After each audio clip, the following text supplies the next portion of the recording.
Copyright disclaimer. Under Title 17 U.S.C. Section 107, allowance is made for fair use for purposes such as criticism, comment, news reporting, teaching, scholarship, and research. Fair use is permitted by copyright statute that might otherwise be infringing. Non-profit, educational, or personal use tips a balance in favor of fair use. Scientology accused of abusing immigrant workers. I guess people don't capitalize titles anymore. By Bob Brigham, September 9th, 2022. And then underneath there's FBI Evidence Response Team. The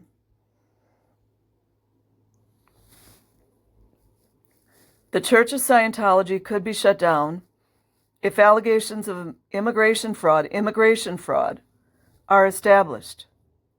According to a new report in New York Magazine, LAPD, did you hear that? Scientology could be shut down for immigration fraud. How about that?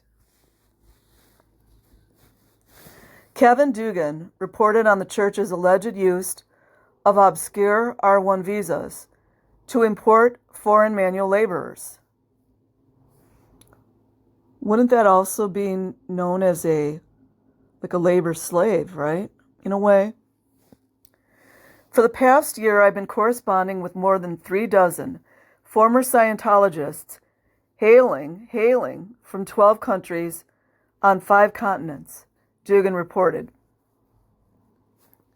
They cleaned, cooked, landscaped, provided childcare, stood guard, did construction and demolition, and performed a variety of tasks that brought in money to the church, all for little or no pay. At Scientology bases around the U.S. called orgs, laborers live in dorms, so do children, and work shifts that are often as long as 16 hours, though a few told me the sessions can stretch beyond 24 hours without breaks to sleep. Over and over, my sources describe how feeling unable to leave their orgs or refuse arduous work assignments was akin to involuntary servitude, even slavery. Yeah.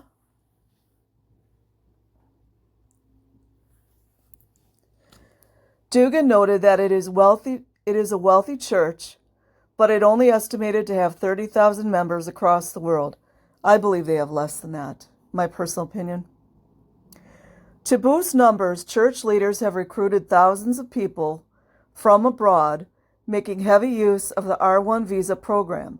Yeah, LAPD was all about it, standing guard for the pedos with the little bouncy tent out there. They were all about it. A strategy that is all but unknown to the general public and has never been fully scrutinized. Dugan reported, federal rules specify that R1 applicants must have been a member of a given religion for 2 years, and must promise that they are coming to the U.S. to work solely as a minister or to perform religious vocation or occupation. But former Scientologists told me that church officials instructed them to give statements about their work to immigration officials that would clear them to obtain a religious visa. Also, I want to add in there, I want to know what the rules are and the laws are regarding guardianship, because what they're doing too is they're having foreign parents sign over guardianship of their children. And they always give some kind of story about, they'll be taken care of or whatever.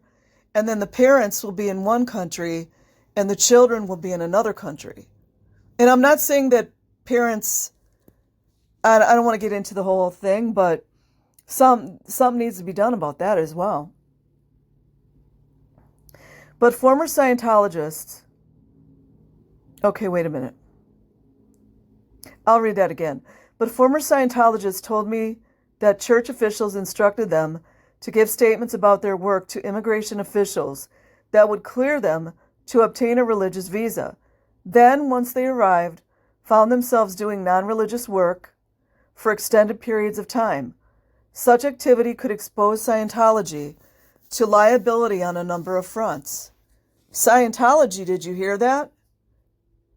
You might be exposed to liability.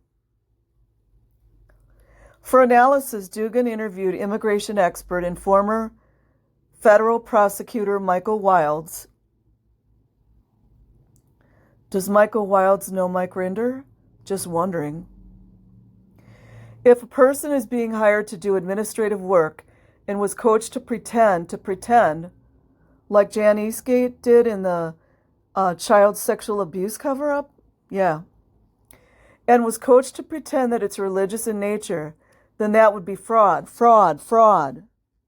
Wilds said. Wilds said if there is a coordinated program to abuse, the R1 visa program to bring in manual laborers, it could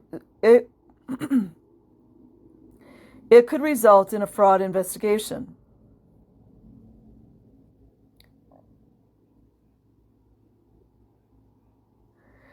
If they can prove that there's a pattern and practice of doing this, they could shut down the whole church from being able to avail themselves of the R1 religious worker program, Wilds said. Oh, here's Karen Powell again. Karen Powell, a spokesperson for Scientology, said the sources cited in the story are part of a coordinated and premeditated conspiracy to level false allegations. Well, anybody that knows about conspiring would be Scientology, wouldn't it? 4 experts interviewed for the story said the Church of Scientology could have saved $1 billion over the last 30 years by how it allegedly exploited foreign labor. That includes children, by the way. How much value Scientology derived from immigrant workers is a matter of conjecture, relying on a significant number of variables. How many hours per week they worked, for how many years, at what nominal pay, and so on. But labor lawyers specializing in wage theft cases do attempt to make such calculations, the magazine noted. 4 of these experts, Nicole Hallett, the director of the Immigrant Rights Clinic at the University of Chicago Law School, Chi-Town of all places, where the Chi-Town police are bought as well. Daniel Costa, the Director of Immigration Law and Policy Research at the Economic Policy Institute. David Cooper, the Director of the Economic Analysis and Research Network at EPI. Ann Williams agreed that based on estimates provided by former Scientologists, CIS data, and tax documents obtained by sources over the past 30 years, Scientology's use of foreign workers has probably saved the church hundreds of millions of dollars and potentially more than $1 billion. And mind you, these people they don't even have enough money to buy shampoo.